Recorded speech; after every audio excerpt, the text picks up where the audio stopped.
चलिए भाई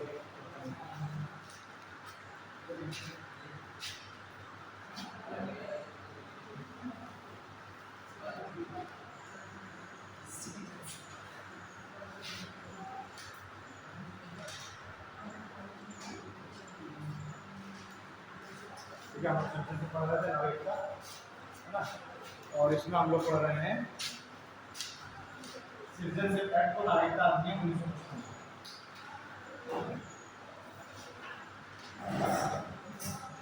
नागरिकता अधिनियम 1955 ये हम लोग पढ़ रहे थे ना। इसमें मैंने आपको बताया था कि नागरिकता अधिनियम 1955 के अकॉर्डिंग जो नागरिकता वो तीन तरीके से प्राप्त होती है। जन्म के आधार पर नागरिकता प्राप्त होती है, वंश के आधार पर नागरिकता प्राप्त होती है, ठीक है। फिर बाय रजिस्ट्रेशन, पंजीकरण के आधार पर, फिर देशीकरण या प्रकटीकरण के आधार पर, देशीकरण या प्रकटीकरण के आधार पर, और पांचवा हो जाएगा अर्जित क्षेत्र। अर्जित क्षेत्र पांच तरीके से नागरिकता प्राप्त होती है: जन्म, वंश, पंजीकरण, देशीकरण, प्रकटीकरण और अर्जित क्षेत्र। इनमें सबसे पहले हम बात करते हैं जन्म के आधार पर। ये जन्म के आधार पर मैंने लिखवा दिया जी। अच्छा, मतलब पांचों लिखवा दिए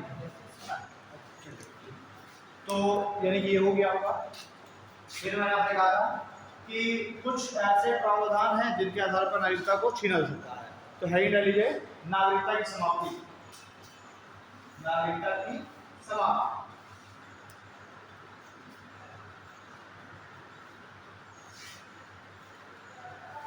ठीक है। तीन तरीके से नागरिकता समाप्त की जा सकती है।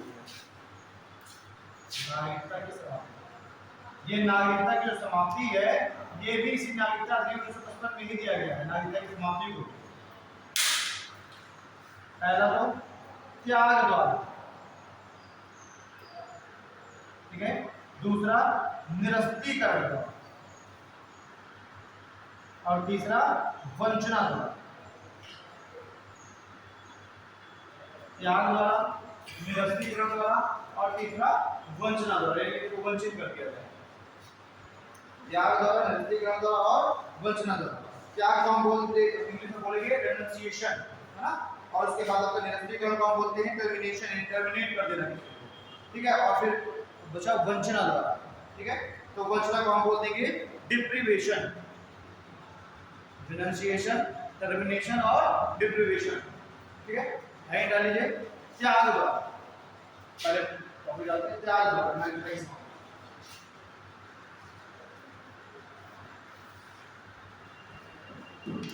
लिखें जब किसी नागरिक द्वारा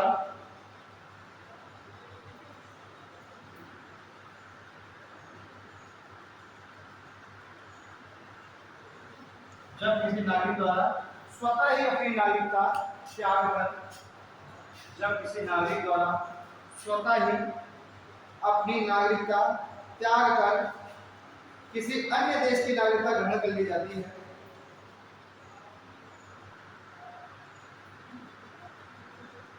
जब किसी नागरिक द्वारा स्वतः ही अपनी नागरिकता त्याग कर किसी अन्य देश की नागरिकता ग्रहण कर ली जाती है।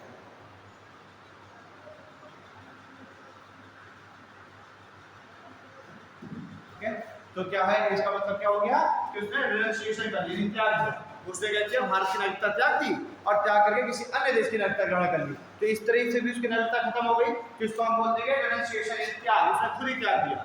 दूसरा है निरस्तीकरण, यानी टर्मिनेशन, है ना, यानी कि इसको टर्मिनेट कर दिया जाए। जब कोई व्यक्ति किसी अन्य देश की नागरिकता को ग्रहण कर ले और भारत की नागरिकता ना छोड़ी हो, तो भारत सरकार उसकी भारत की नागरिकता क्या कर देगा, टर्मिनेट कर देगा, ठीक है, निरस्त कर देगा। ये हो जाए दूसरी तरीके से नागरिकता हो जाएगी। जब कोई व्यक्ति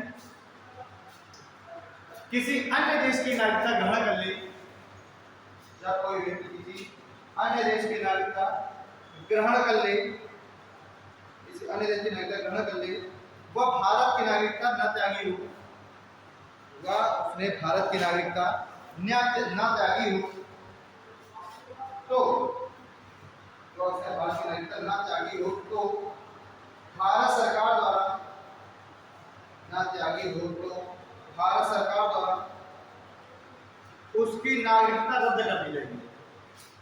तो भारत सरकार द्वारा उसकी नागरिकता रद्द कर दी जाएगी।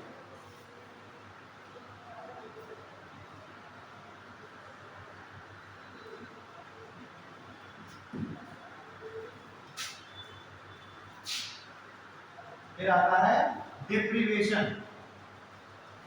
डिप्रीवेशन यानी वंचना, किसी को वंचित कर दिया जाए। देखिए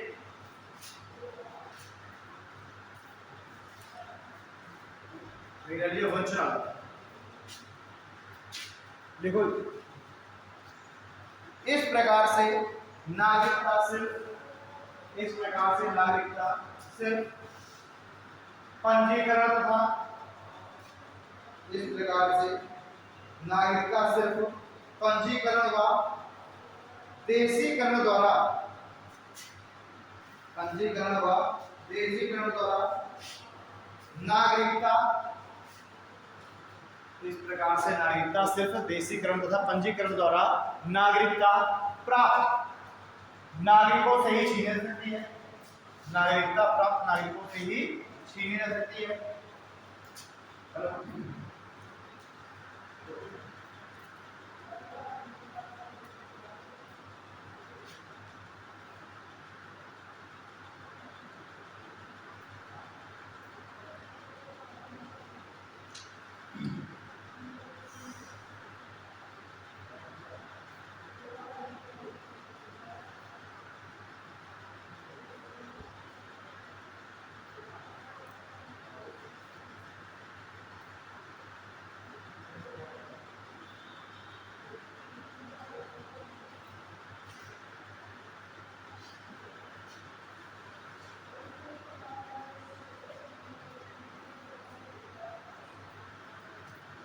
ये नहीं कहने की बात क्या है कि इस प्रकार की जो नागरिकता है वो सिर्फ कैसे लोगों से छीन सकती है जिनको पंजीकरण के दौरान नागरिकता मिली हो या फिर देशीकरण के दौरान नागरिकता मिली हो, ठीक है।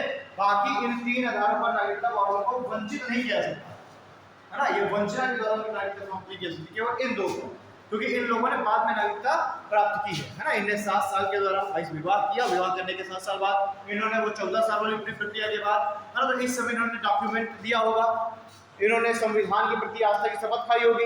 तो इस पे अगर ये लोग जो जिन्होंने इस प्रकार से नागरिकता प्राप्त की है, अगर ये लोग क्या कर रहे हैं, संविधान का उल्लंघन कर रहे हैं, संविधान का अनादर कर रहे हैं, या फिर जो इन्होंने डॉक्यूमेंट प्रस्तुत किए हैं वो डॉक्यूमेंट जाली पाए गए, तो इन लोगों को क्या कर दिया जाएगा, वंचना के द्वारा इनकी नागरिकता समाप्त कर दी जाएगी, ठीक है। तो इसी पैराग्राफ में इस प्रकार से नागरिकता निम्न आधार पर समाप्त की जा सकती है, इस प्रकार से नागरिकता निम्न आधार पर समाप्त की जा सकती है, इस आधार पर नागरिकता निम्न आधार पर समाप्त की जा सकती है। पहला पॉइंट देखिए, पहला पॉइंट देखिए, यदि नागरिकता गलत तथ्यों को प्रस्तुत करके प्राप्त की गई, यदि नागरिकता गलत तथ्यों को प्रस्तुत करके प्राप्त की गई,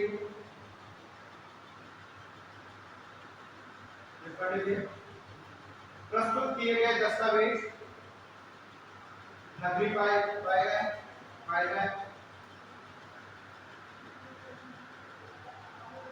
प्रस्तुत किए गए दस्तावेज यदि नकली पाए जाए तो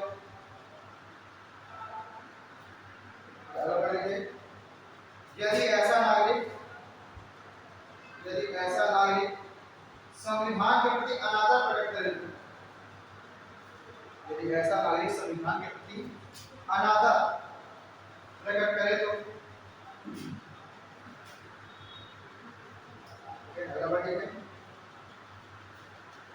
यदि किसी युद्ध में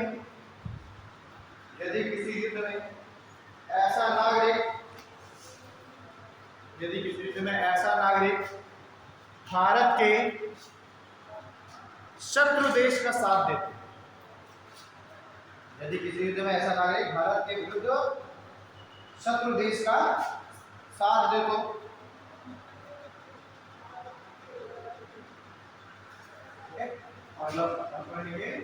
यदि ऐसा नागरिक मतलब से पंजीकरण देशीकरण से नागरिकता प्राप्त की है, यदि ऐसा नागरिक भारतीय राष्ट्रीय दूतावास को यदि ऐसा नागरिक भारतीय राजदूतावास को सूचना दिए बगैर, भारतीय राजदूतावास को सूचना दिए बगैर लगातार 7 वर्षों तक भारत से बाहर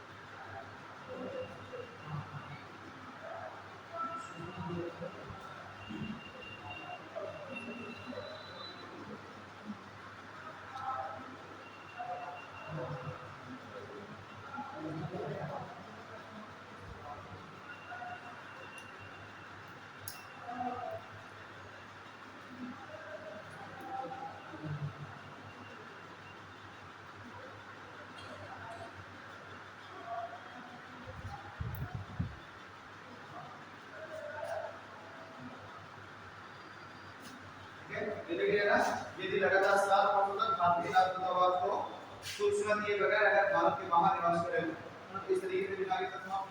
हाँ वो बैंक नहीं है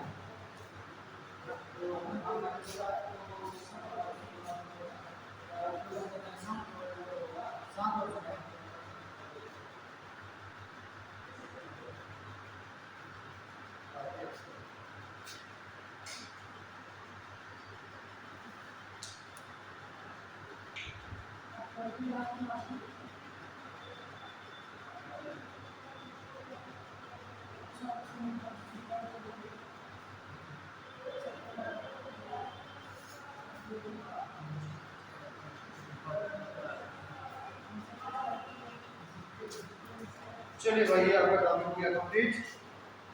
अपना टॉपिक हम लोग करते हैं फंडामेंटल ड्यूटी। फंडामेंटल राइट हो गया था।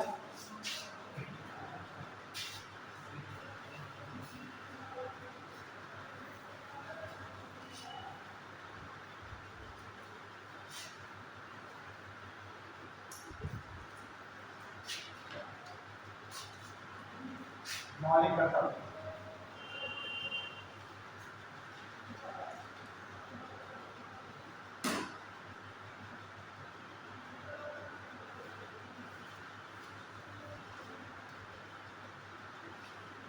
कर्तव्य फंडामेंटल ड्यूटीज, ठीक है। ये कौन से भाग में है? ये संविधान के भाग 4 का, ठीक है। भाग 2 में सिटीजनशिप है, भाग 3 में मौलिक अधिकार है, भाग 4 में डीपीएसपी है और भाग 4 का में क्या है? फंडामेंटल ड्यूटी यानी मौलिक कर्तव्य। आर्टिकल में अगर बात की जाए कौन से अनुच्छेद में है? ये अनुच्छेद 51 का, ठीक है। भाग 4 का या अनुच्छेद 51 का। क्लियर? इसको कहां से लिया गया थी? संविधान से। इसको लिया गया यूएसएसआर से, सोवियत यूनियन, जो कि आजकल कहलाता है, क्योंकि अब वर्तमान में 15 देशों में बढ़ गया और सबसे बड़ा जो हिस्सा है वो है रूस, है ना। तो ये पहले 15 देश सारे एक साथ हुआ करते थे और ये कहलाता था यूएसएसआर। तो यूएसएसआर से इसको लिया गया है आधुनिक रूप से, ठीक। मौलिक कर्तव्य। अब एक्चुअली मौलिक कर्तव्य है क्या? क्या ये भी कोर्ट के द्वारा बाध्यकारी है? या कोर्ट अगर इसको कोई पूरा नहीं कर रहा है तो क्या आप कोर्ट जा सकते हैं? तो इसको इसके लिए नहीं जा सकते। यानी जैसे जो डीपीएसपी है, ये डीपीएसपी जैसे राज्य के लिए बाध्यकारी नहीं है, राज्य के लिए ऐच्छिक है, वैसे ही जो मौलिक कर्तव्य हैं ये नागरिकों के लिए ऐच्छिक है। भाई अब मान लीजिए आप फंडामेंटल राइट्स है ना, डीपीएसपी है और फंडामेंटल ड्यूटी है, 3 चीजें हैं। तो आप जो फंडामेंटल राइट्स है ये तो राज्य के ऊपर बाध्यकारी है, यानी कि नागरिकों को उपलब्ध कराना राज्य की जिम्मेदारी है। अगर नहीं राज्य उपलब्ध कराना तो आप कोर्ट जा सकते हैं, है ना। यानी कि क्या है, ये एक तरीके से हम कह सकते हैं कि इसके लिए हम कोर्ट जा सकते हैं, ठीक है। रही बात डीपीएसपी की, तो डीपीएसपी क्या है? ये राज्य पर ऐच्छिक है, राज्य की तरफ बाध्यकारी नहीं है, ये क्या है? ऐच्छिक है। अगर राज्य सक्षम है तो उपलब्ध कराएगा। तो अब आपको राज्य दोनों चीजें उपलब्ध करा रहा है, फंडामेंटल राइट भी उपलब्ध करा रहा है, डीपीएसपी भी उपलब्ध करा रहा है, तो नागरिकों की भी तो कोई जिम्मेदारी है कि वो भी तो कुछ करे देश के लिए। तो इसलिए जोड़ दिया गया फंडामेंटल ड्यूटी, और इसको जोड़ा गया बाद में, इसको जोड़ा गया 42nd कॉन्स्टिट्यूशनल अमेंडमेंट के द्वारा। 44वें संविधान संशोधन किया 1976 के द्वारा जोड़ा गया ये। और एक कमेटी जिसका नाम था सरदार सोहन सिंह कमेटी, सरदार स्वर्ण सिंह समिति। इस सरदार स्वर्ण सिंह समिति की अनुशंसा पर ही मौलिक कर्तव्य को भी जोड़ा गया। ठीक है, तो ये जो फंडामेंटल ड्यूटी है, ये नागरिकों से ये अपेक्षा की जाती है कि नागरिक इस राज्य के लिए कुछ दायित्वों का निर्वहन करें। लेकिन हाँ ये है कि वो पनिशेबल नहीं है कि अगर कोई भी कर्तव्य को पूरा नहीं करता तो पनिशेबल या फिर कोर्ट के द्वारा ये बाध्यकारी हो नहीं, ये नागरिकों से अपेक्षा की जाती है। ठीक है, तो लिख लेते हैं हम लोग।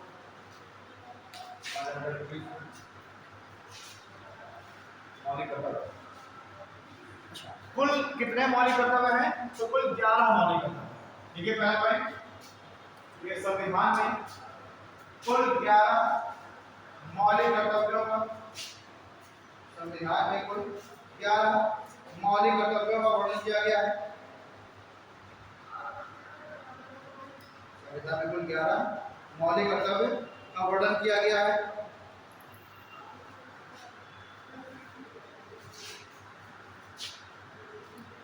ये सब लिख लिया, नहीं लिखे? सरदार स्वर्ण सिंह कमेटी की अनुशंसा पर अगला पॉइंट लिखे, देखो मौलिक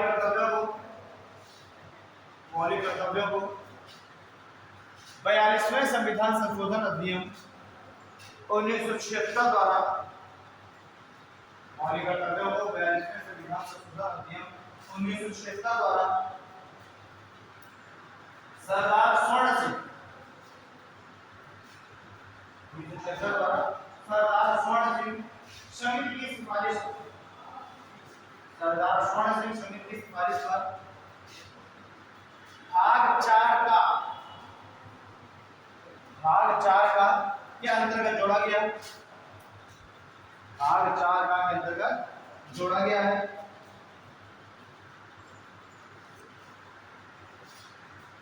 नेक्स्ट पॉइंट लिखे, मौलिक कर्तव्य यूएसएसआर की, मौलिक कर्तव्य यूएसएसआर से प्रेरित है। मौलिक कर्तव्य यूएसएसआर यानी सोवियत रूस, मौलिक कर्तव्य सोवियत रूस यानी यूएसएसआर से प्रेरित है तथा जापान के संविधान में भी वर्णित है। यूएसएसआर से प्रेरित है तथा जापान के संविधान में भी वर्णित है।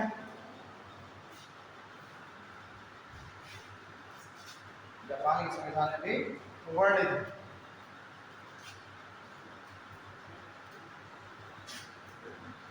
अब लिख लेते हैं हम लोग सारे मौलिक कर्तव्य। पहला पॉइंट लिखे, देखिए नागरिकों से पहला पॉइंट लिखना, सारे 11 मौलिक कर्तव्य लिखने कौन से? नागरिकों से यह अपेक्षा की गई है कि, नागरिकों से यह अपेक्षा की गई है कि वे संविधान का पालन करें। नागरिकों से यह अपेक्षा की गई है कि वे संविधान का पालन करें और उसके आदर्शों, नागरिकों से अपेक्षा की गई संविधान का पालन करें और उसके आदर्शों, संस्थाओं, कॉन्स्टिट्यूशनल बॉडी है संस्थाएं, उसके आदर्शों, संस्थाओं तथा राष्ट्रीय ध्वज, संस्थाओं, राष्ट्रीय ध्वज एवं राष्ट्रगान, राष्ट्रीय ध्वज, राष्ट्रगान एवं प्रतीकों का सम्मान करें। राष्ट्रीय ध्वज, राष्ट्रगान एवं प्रतीकों का सम्मान करें।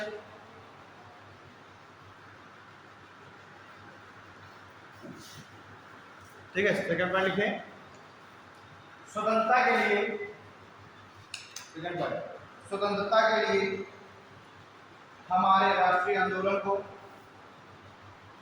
स्वतंत्रता के लिए हमारे राष्ट्रीय आंदोलन को, स्वतंत्रता के लिए हमारे राष्ट्रीय आंदोलन को प्रेरित करने वाले,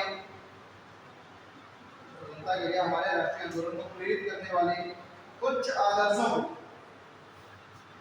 प्रेरित करने वाले कुछ आदर्शों को अपने हृदय में संजोकर रखें। स्वतंत्रता के लिए हमारे राष्ट्रीय आंदोलन को प्रेरित करने वाले कुछ आदर्शों को अपने हृदय में संजोकर रखें। थर्ड पॉइंट लिखें, थर्ड पॉइंट, भारत की एकता, भारत की एकता, अखंडता, भारत की एकता, अखंडता एवं संप्रभुता की रक्षा करें।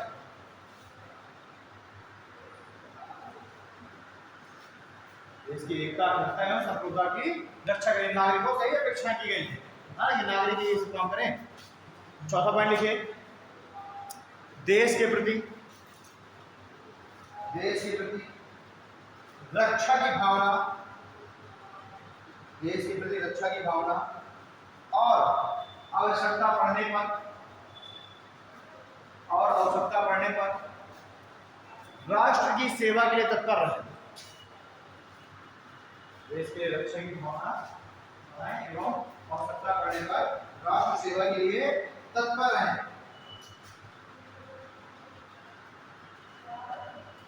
ठीक है, नेक्स्ट पॉइंट लिखिए, देश के सभी नागरिक, देश के सभी नागरिक आपस में भाईचारे की भावना विकसित करें। देश के सभी नागरिक आपस में भाईचारा की भावना विकसित करें एवं देश के सभी नागरिक भाईचारे की भावना विकसित करें एवं ऐसी प्रथाओं का त्याग करें, एवं ऐसी प्रथाओं का त्याग करें जो महिलाओं के सम्मान के विरुद्ध, एवं ऐसी प्रथाओं का त्याग करें जो महिलाओं के सम्मान के विरुद्ध हो।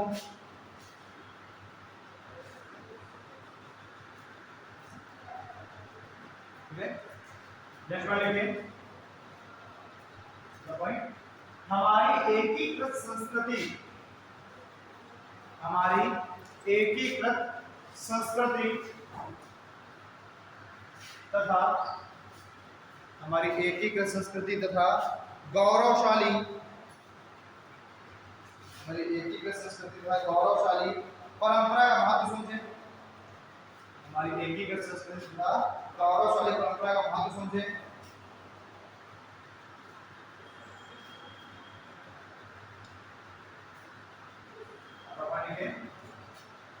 प्राकृतिक पर्यावरण की रक्षा करें, हमारी एकीकृत संस्कृति तथा गौरवशाली परंपरा की रक्षा करें। हमारे प्राकृतिक पर्यावरण की रक्षा करें, प्राकृतिक पर्यावरण की रक्षा करें और उसे विकसित करने में अपना योगदान, प्राकृतिक पर्यावरण की रक्षा करें तथा उसे विकसित करने में अपना योगदान दें। प्राकृतिक पर्यावरण की रक्षा करें तो उसे विकसित करने में अपना योगदान दें। 7 पॉइंट हो गए, क्या हो गए?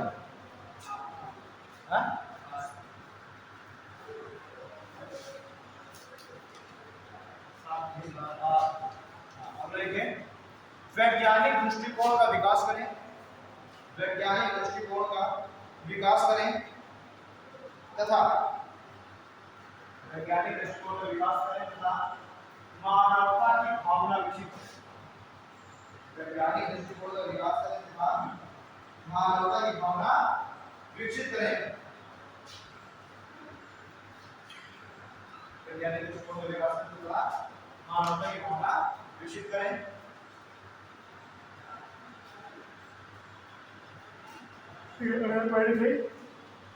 सार्वजनिक संपत्ति की रक्षा करें, सार्वजनिक संपत्ति की रक्षा करें,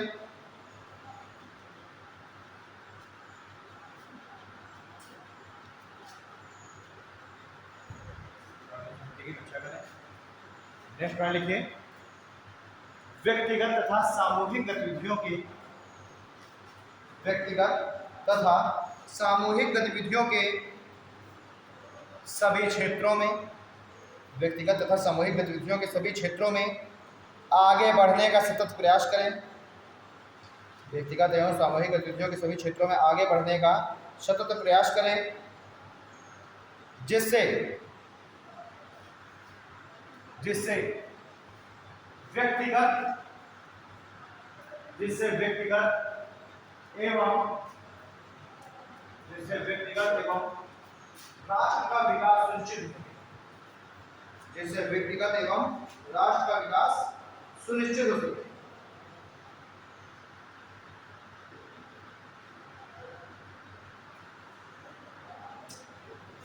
ठीक है। और 11वां जो है, जो 11वां वाला है, देखिए पहले शुरुआत में जब ये 42nd कॉन्स्टिट्यूशन अमेंडमेंट में जब जोड़े गए थे तो 10 ही मौलिक जोड़े गए थे, टोटल 10 फंडामेंटल ड्यूटी जोड़ी गई थी। और जो 11वां वाला है इसको जोड़ा गया 86 कॉन्स्टिट्यूशन अमेंडमेंट। ये 11वां वाला पूछा आता है ना, बाकी 10 को जोड़ा गया 42nd से तब 1976 में। और ये जो 11वां वाला है 11th वाला, इसको जोड़ा गया 86 कॉन्स्टिट्यूशन अमेंडमेंट 2002 से। जब शिक्षा का अधिकार, जब मौलिक अधिकार बनाया गया, जिस समय शिक्षा के अधिकार को मौलिक अधिकार बनाया गया, उसी समय जो 11वां जो मौलिक कर्तव्य है वो माता पिता और अभिभावकों के लिए भी जोड़ दिया गया। माता पिता और जो अभिभावक हैं उनके लिए भी जोड़ दिया गया उनके मौलिक कर्तव्य में कि वो क्या करेंगे, वो अपने 6 से लेकर 14 वर्ष के जो बच्चे हैं इनको शिक्षा, उनको जो अनिवार्य शिक्षा है वो उपलब्ध कराएंगे, है ना।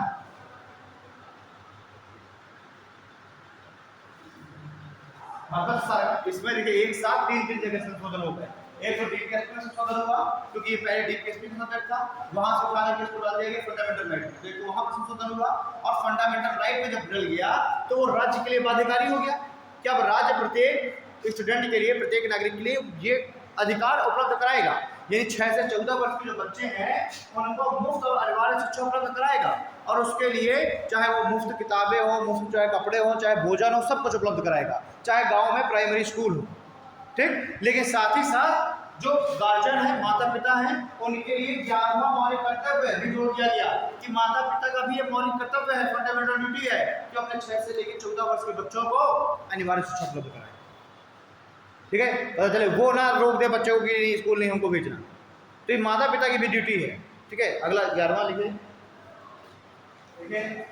11वां मौलिक कर्तव्य, 11वां मौलिक कर्तव्य 86वें संविधान संशोधन अधिनियम 2002 के द्वारा जोड़ा गया। 11वां मौलिक कर्तव्य 86वें संविधान संशोधन अधिनियम 2002 के द्वारा जोड़ा गया। और इसके तहत 6 से 14 वर्ष के बच्चों को, और इसके तहत 6 से 14 वर्ष के बच्चों को मुफ्त, और इसके तहत 6 से 14 वर्ष के बच्चों को मुफ्त एवं अनिवार्य शिक्षा उपलब्ध कराना, और इसके तहत 6 से 14 वर्ष के बच्चों को मुफ्त एवं अनिवार्य शिक्षा उपलब्ध कराना माता पिता तथा अभिभावकों की, माता पिता तथा अभिभावकों की जिम्मेदारी, माता पिता तथा अभिभावकों की जिम्मेदारी सुनिश्चित कर देगी, माता पिता तथा अभिभावकों की जिम्मेदारी सुनिश्चित कर देगी।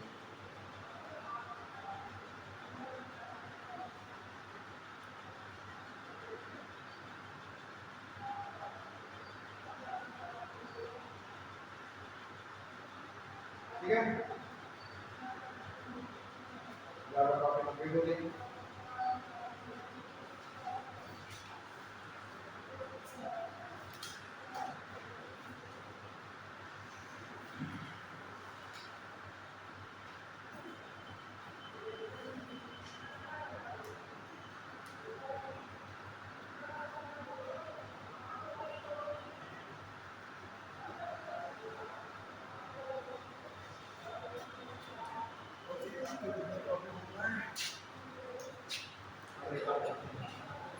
अब हम लोग कर लेते हैं डीपीएसपी, आपको भी कंप्लीट कर लेते हैं।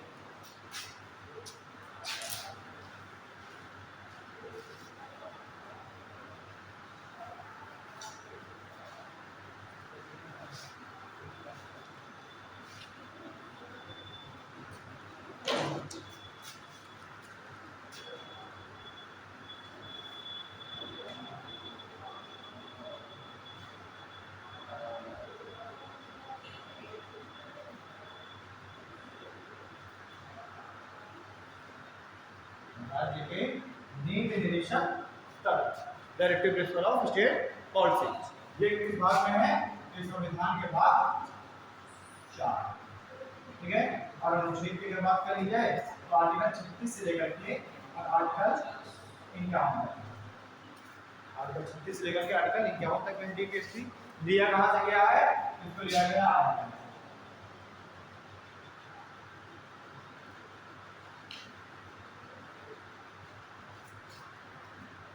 ठीक है, देखिए इससे पहले कुछ पॉइंट्स लिख लेते हैं हम लोग। देखिए डीपीएसपी, डीपीएसपी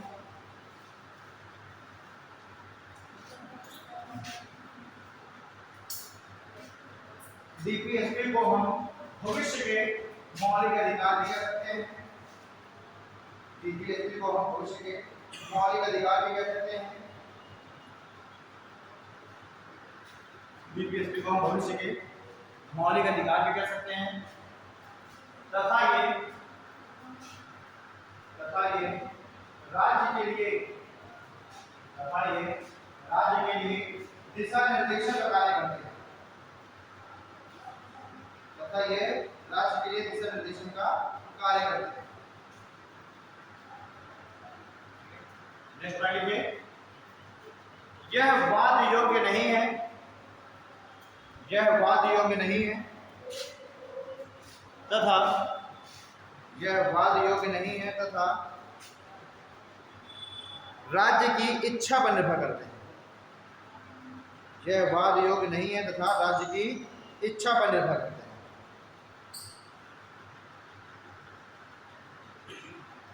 यह वाद योग्य नहीं है तथा राज्य की इच्छा पर निर्भर करते हैं। ठीक है, अब देखिए जो ये इसका आर्टिकल 36 है, आर्टिकल 36 यहाँ पर स्टेट की डिफिनेशन बताता है, स्टेट की परिभाषा। तो इसमें स्टेट की परिभाषा वही बताई गई है जो कि आर्टिकल 12 के तहत बताई गई है। हम जब आर्टिकल हमने 12 पढ़ा था मौलिक अधिकार, उसमें हमने आर्टिकल 12 बताया था कि आर्टिकल 12 स्टेट की डिफिनेशन बताता है। यहाँ आर्टिकल 36 में भी वही डिफिनेशन बताई गई जो कि आर्टिकल 12 में बताई गई। तो अगर आपसे कभी पूछ लिया जाए कि आर्टिकल 36 में क्या है, तो आप बताएंगे राज्य की परिभाषा। और राज्य क्या है इसके अनुसार, तो राज्य है आम नागरिक और न्यायपालिका को छोड़ के बाकी सब राज्य है ना। जितने भी सरकारी इंस्टीट्यूशंस हैं, चाहे वो रेलवे हो ना, चाहे वो एनएचआई कुछ भी हो, सब राज्य के अंदर आएंगे। आर्टिकल 37 क्या कहता है, आर्टिकल 37 में ये कहा गया है कि डीपीएसपी में जो प्रावधान है वो न्यायालय द्वारा प्रवर्तनीय नहीं है, यानी न्यायालय में ये वाद योग्य नहीं है। यही आर्टिकल 37 में ये बताया गया है ना भाई। डीपीएसपी का जो एक्चुअली में डीपीएसपी की जो एक है ना भाई, डीपीएसपी मैंने ऑलरेडी बताया कि निधि निर्देशन में क्या है कि न्यायालय में हम जाकर के केस नहीं कर सकते, यानी न्यायालय द्वारा प्रवर्तनीय नहीं है, वाद योग्य नहीं है, बस वही चीज है ना। तो लिख लीजिए आर्टिकल 37 को, पहले तो आर्टिकल 36 आर्टिकल 36 ठीक है। राज्य की परिभाषा, राज्य की परिभाषा को बताया गया है, राज्य की परिभाषा को बताया गया है। लिखिए आर्टिकल 37, आर्टिकल 37 कहता है न्यायालय द्वारा प्रवर्तनीय नहीं है।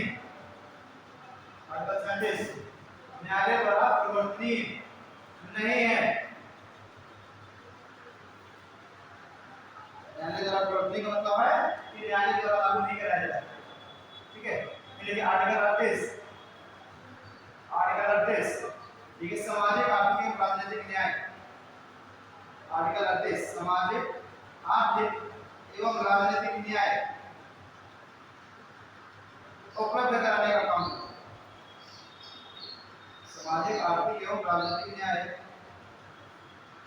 उपलब्ध कराने, सामाजिक आर्थिक एवं राजनीतिक न्याय उपलब्ध कराने का प्रयास करते हैं।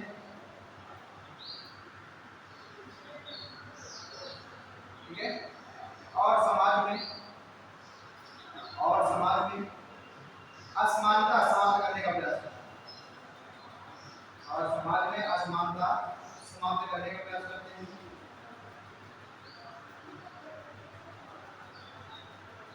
ठीक है, देखिए आर्टिकल असमानता समाप्त करें, असमानता इक्वालिटी, समाज में असमानता समाप्त करने का प्रयास करते हैं। ठीक है, आर्टिकल 39, आर्टिकल 39 कहता है संसाधनों का उचित वितरण, संसाधनों का उचित वितरण तथा सामान्य कार्य हेतु समान वेतन, संसाधनों का उचित वितरण तथा सामान्य कार्य हेतु समान वेतन का प्रावधान करते हैं। सामान्य कार्य हेतु समान वेतन का प्रावधान करते हैं।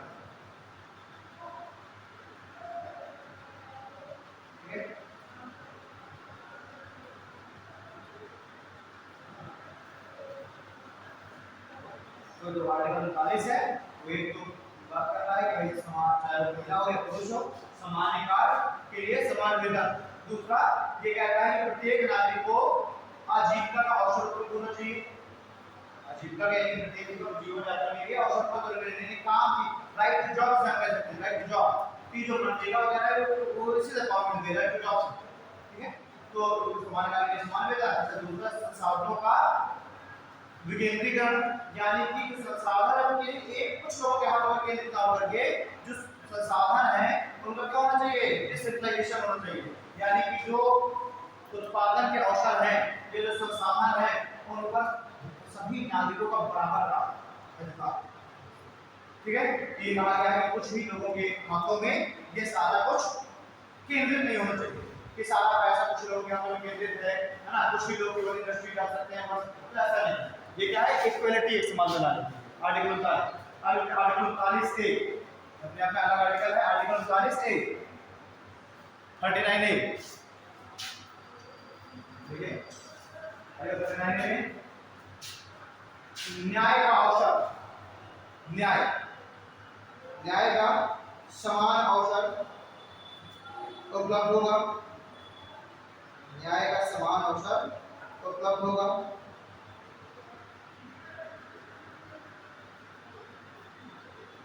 न्याय का समान अवसर उपलब्ध होगा।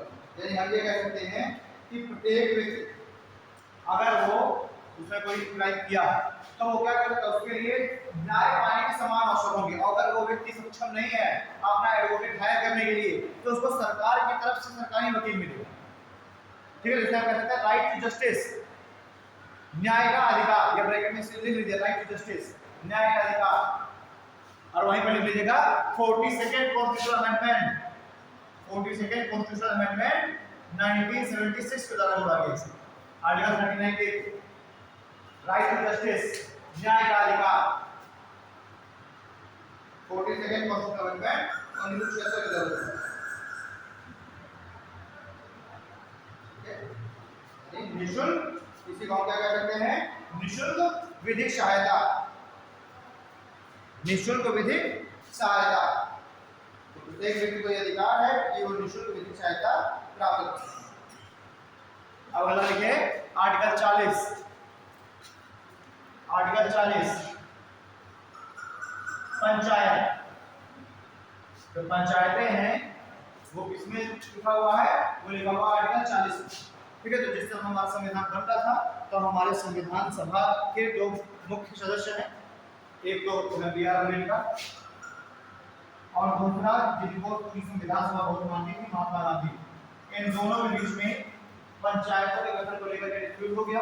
महात्मा गांधी कहते थे कि ग्राम पंचायतें होनी चाहिए और ग्राम पंचायत प्रत्येक राज्य के लिए बाध्यकारी होनी चाहिए, यही प्रत्येक राज्य ग्राम पंचायतों का गठन करे। लेकिन बी.आर. अम्बेडकर कहते थे कि पंचायतों को कोई इशू नहीं।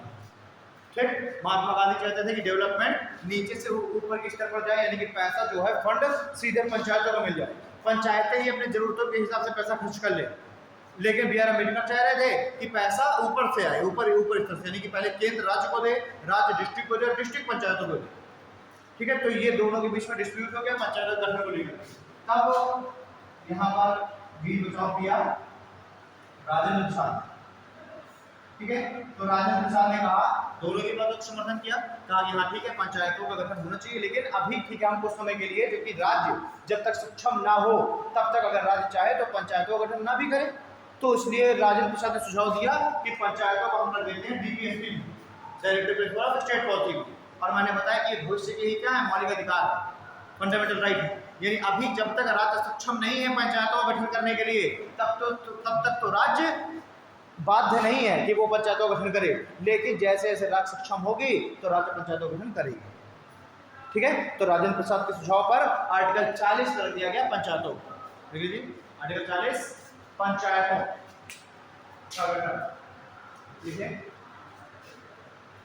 डॉक्टर राजेंद्र प्रसाद के सुझाव पर ही, डॉक्टर राजेंद्र प्रसाद के सुझाव पर ही पंचायतों को, डॉक्टर राजेंद्र प्रसाद के सुझाव पर ही पंचायतों को डीपीएसपी में रखा गया, पंचायतों को डीपीएसपी में रखा। ब्रैकेट में कीजिएगा, महात्मा गांधी ग्राम स्वराज के पक्षधर थे, महात्मा गांधी ग्राम स्वराज के पक्षधर थे।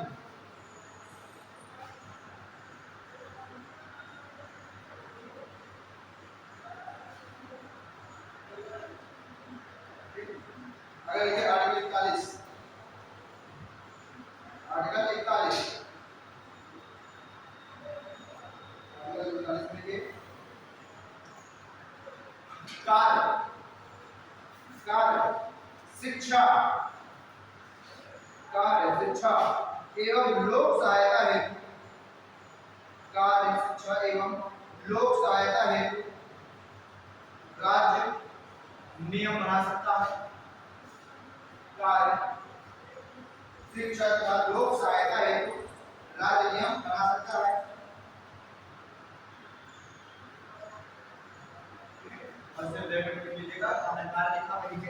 राइट टू जॉब यानी कार्य का अधिकार, इसी में मिला हुआ राइट टू जॉब, कार्य का अधिकार।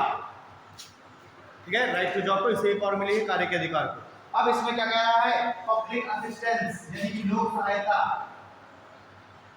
पब्लिक असिस्टेंस यानी लोक सहायता, ये भी किसमें है, आर्टिकल 41 में है पब्लिक असिस्टेंस। ठीक है ना। अब पब्लिक असिस्टेंस का मतलब क्या है कि अगर कोई, जैसे मान लीजिए बुजुर्ग लोग हों तो उन बुजुर्गों को सहायता उपलब्ध कराना, जैसे हम देख सकते हैं जो वृद्धा पेंशन है, विधवा पेंशन है, या ओल्ड एज होम्स हैं, या फिर ऑर्फेंस हैं यानी अनाथालय, ये सब किससे पावर मिली हुई है, इसी से यार थ्योरी। ठीक है ना। तो वर्क काम तो मनरेगा में आ गया। ठीक है, एजुकेशन और एजुकेशन में कौन सा क्षेत्र आएगा, प्रौढ़ शिक्षा, प्रौढ़ शिक्षा यानी कि ऐसे व्यक्ति जो कि अपने बच्चा नहीं पढ़ता है, अब वो प्रौढ़ हो चुके हैं, अब वो पढ़ना चाह रहे हैं, तो वर्क हो गया, वर्क का अधिकार, प्रौढ़ शिक्षा और पब्लिक असिस्टेंस यानी लोक सहायता, ये तीन हो जाएंगे। ठीक है ना। तो इसमें अगर आप चाहें एग्जांपल में लीजिए, एग्जांपल करने के लिए, ठीक है, वृद्धा पेंशन, विधवा पेंशन, वृद्धा पेंशन, विधवा पेंशन, अनाथालय,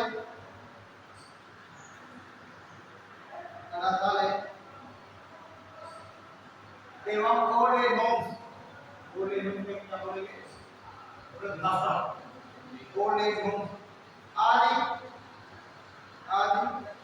इसी अनुच्छेद के तहत, आदि को इसी अनुच्छेद के तहत शक्ति प्राप्त,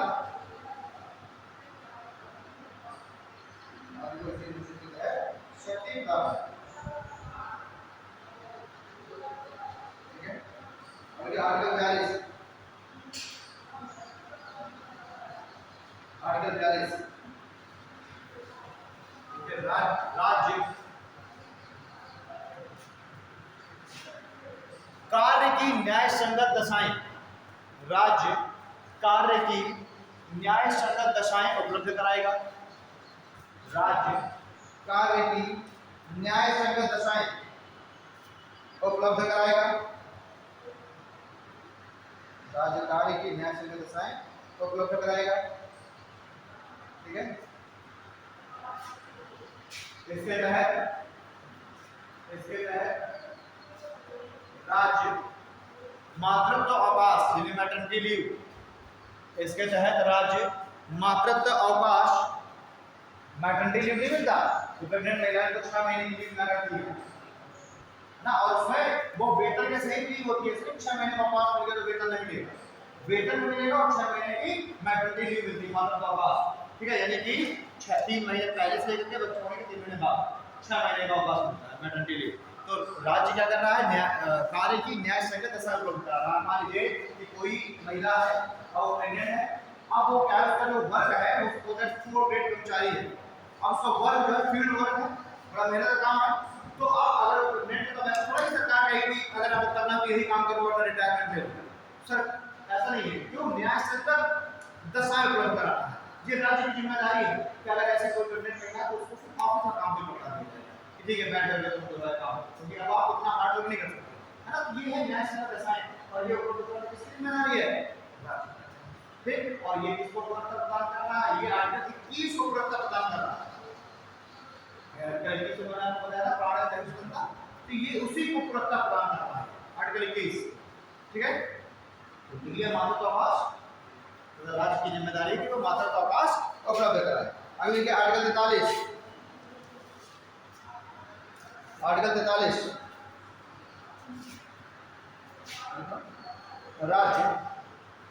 राज्य जीवन निर्वाह हेतु, राज्य जीवन निर्वाह हेतु न्यूनतम मजदूरी, राज्य जीवन निर्वाह हेतु न्यूनतम मजदूरी तय करेगा, राज्य जीवन निर्वाह हेतु न्यूनतम मजदूरी तय करेगा तथा कुटीर उद्योगों को प्रोत्साहन देगा। राज्य जीवन निर्वाह हेतु न्यूनतम मजदूरी तय करेगा, मिनिमम वेजेस। आपने देखा होगा कि अब जो चाहे फोर्थ ग्रेड भी कर्मचारी हो जब प्राप्ति हो उसका भी अब जो सैलरी है वो इतनी कर दी गई है कि आप शेड्यूल में पास हो। अब ऐसे ही 3000 सैलरी उठा लेते हैं, अब फोर्थ ग्रेड कर्मचारी उसकी सैलरी भाई 30,000 न्यूनतम।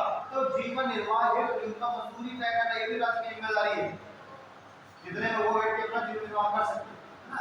तो मिनिमम वेजेस अगर आपके एग्जाम में पूछे जाए कि राइट टू मिनिमम वेजेस न्यूनतम मजदूरी का अधिकार किस क्षेत्र में रहता है तो अपने ठीक है।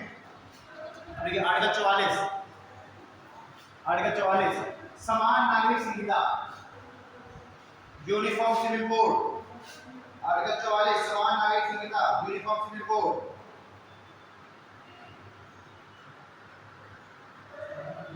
समान नागरिक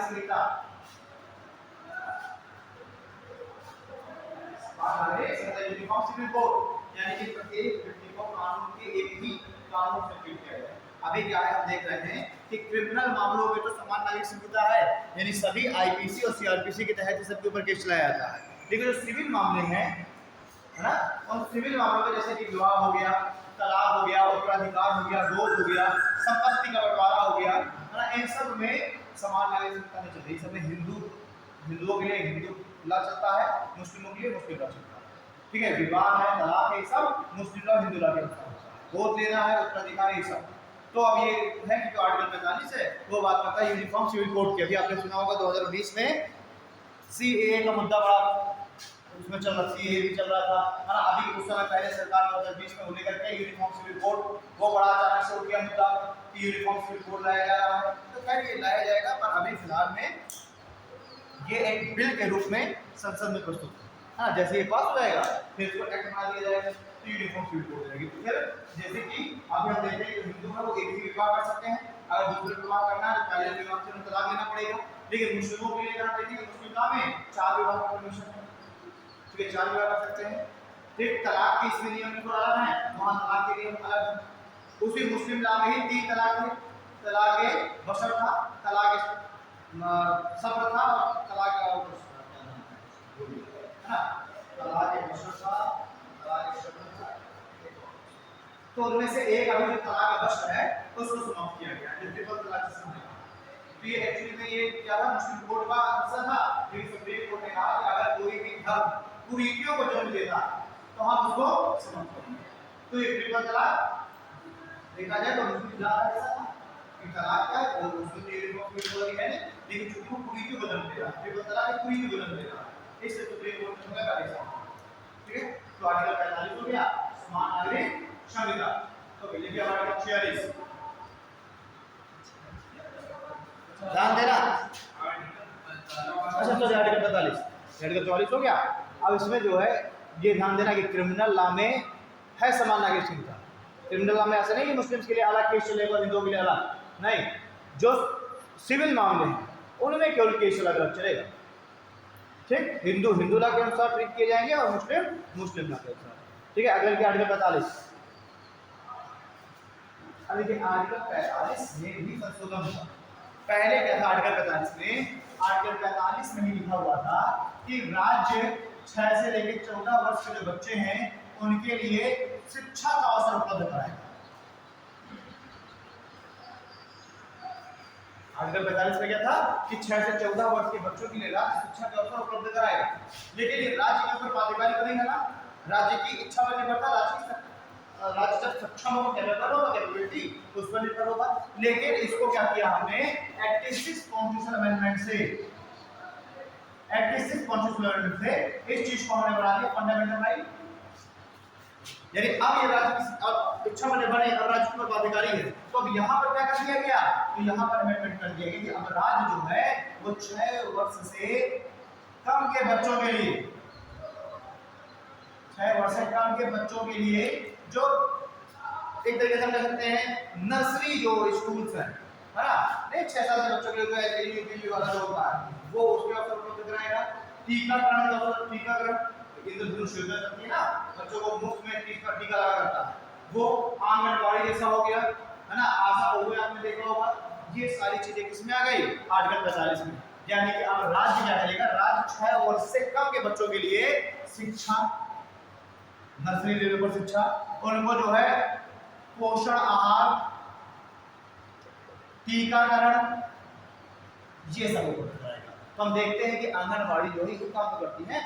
आंगनबाड़ी में मजीरी बांटी जाती है, घी बांटा जाता है, मजीरी बांटी जाती है ना, आयुर्वेद की दवाइयां बांटी जाती है। इसलिए तो है टीकाकरण होता है, बच्चों को मुफ्त में टीका लगता है 5 साल तक, 7 टीके लगते हैं। दूसरे को आ गया इंद्रधनुष योजना, 7 टीके सरकार की तरफ से मुफ्त लगते हैं, तो उसी 7 टीका को क्या कहा गया? इंद्रधनुष। ठीक है, तो लिखिए आर्टिकल 45 देखो। क्या पहले वाला लिखा कि केवल वर्तमान वाला? देखो 6 वर्ष से कम के बच्चों के लिए, 6 वर्ष से कम के बच्चों के लिए, 6 वर्ष से कम के बच्चों के लिए शिक्षा,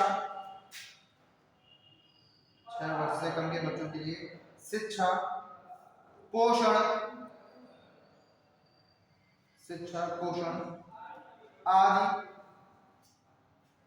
आदि का प्रयास करेंगे। राज्य 6 से 6 वर्ष से कम बच्चों के लिए शिक्षा पोषण आदि का प्रयास करेगा। ठीक है, देखो इसके तहत ही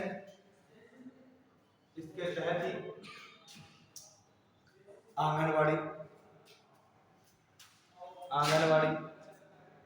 आशा बहुएं, आंगनवाड़ी आशा बहु,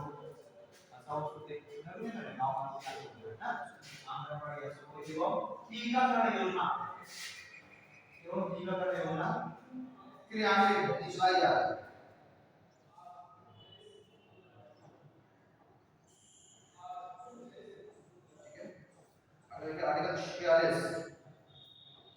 आर्टिकल 46, अनुसूचित जाति तथा जनजाति के, अनुसूचित जाति तथा जनजाति के व्यक्तियों के लिए, अनुसूचित जाति तथा जनजाति के व्यक्तियों के लिए शिक्षा, आर्थिक हित एवं सामाजिक न्याय के अवसर उपलब्ध कराए जाएंगे। शिक्षा, आर्थिक हित एवं सामाजिक न्याय के अवसर उपलब्ध कराए जाएंगे।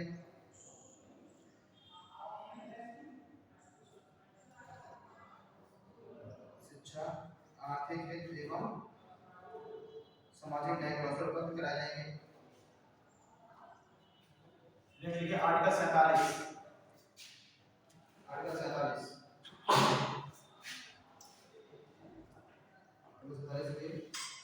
देखो राज्य लोगों के हेल्थ को ध्यान में रखते हुए,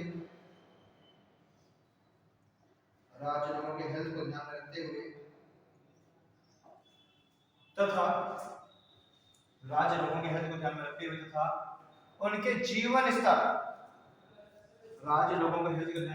तथा उनके जीवन स्तर,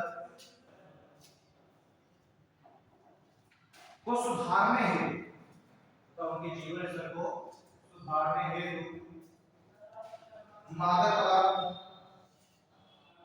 पदार्थों एवं शराब मादक पदार्थों एवं शराब पर प्रतिबंध लगा सकता है। मादक पदार्थों एवं शराब पर प्रतिबंध लगा सकता है। आर्टिकल 47।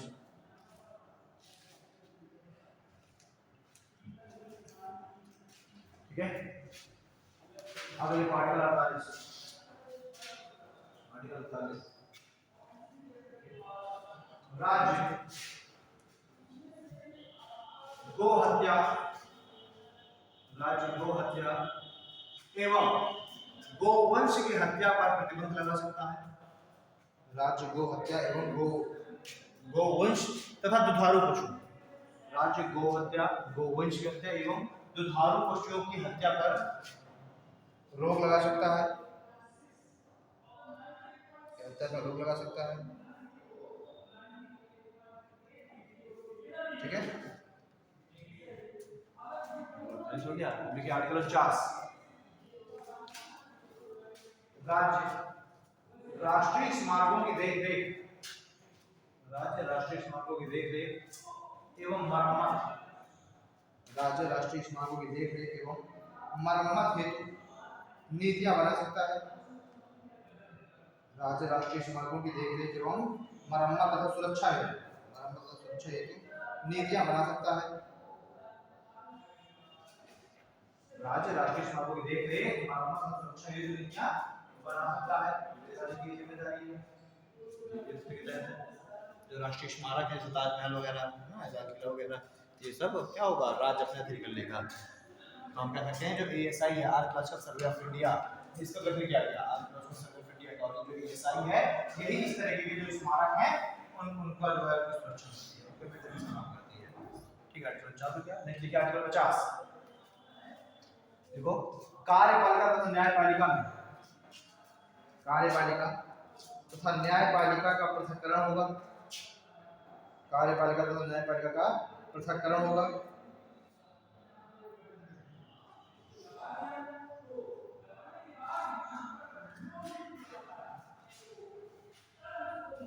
कार्यपालिका और न्यायपालिका के बीच का पृथक्करण होगा। यहाँ पर कार्यपालिका न्यायपालिका का हस्तक्षेप करेगी और न्यायपालिका कार्यपालिका का हस्तक्षेप करेगी। ठीक है, ये भी आर्टिकल 50 राज्य की जिम्मेदारी है। अब लिखिए आर्टिकल 50 सॉरी आर्टिकल 51। आर्टिकल 51 में लिखिए जो पड़ोसी देशों के साथ संबंध, पड़ोसी देशों के साथ संबंध, अंतरराष्ट्रीय संधि, पड़ोसी देशों के साथ संबंध, अंतरराष्ट्रीय संधि एवं समझौते को बढ़ावा देने का प्रयास करेगा।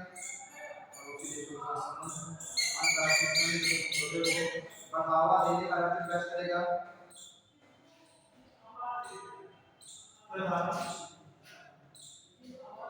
तथा छोटे मोटे विवादों को, छोटे मोटे विवादों का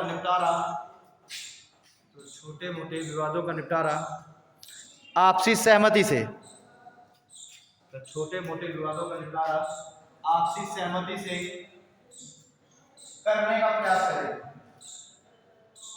छोटे मोटे विवादों का निपटारा आपसी सहमति से करने का प्रयास करें।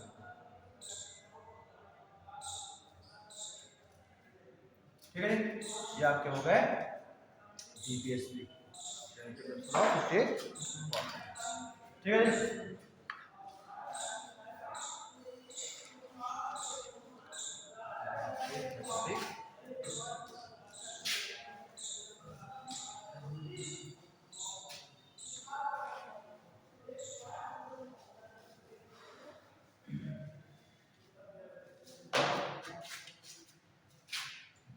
निर्माण हो गया, बताना क्या क्या हो गया, निर्माण हो गया, प्रस्तावना हो गया।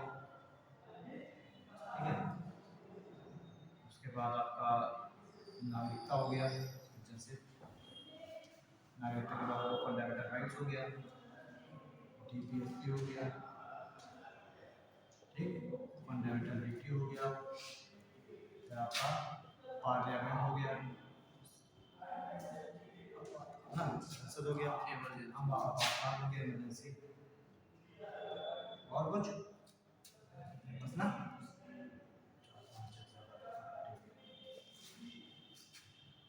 मैं करूँगा उसमें तुम्हें थोड़ा सा संविधान के इतिहास का कुछ चीज़ें करवा दूँगा, ना कुछ प्रमुख प्रमुख जो चार्टर एक्ट वगैरह है वो मैं करवा दूँगा, ठीक है। उसके बाद मैं करवा दूँगा आपको प्रेसिडेंट, प्रेसिडेंट से क्वेश्चन आते हैं वो हो जाएगा आपको। उसके बाद ग्राम पंचायत, पंचायत का क्वेश्चन आता है वो करवा दूँगा, ठीक है। सुप्रीम कोर्ट नहीं हुआ ना, सुप्रीम कोर्ट करवा दूँगा, ठीक है।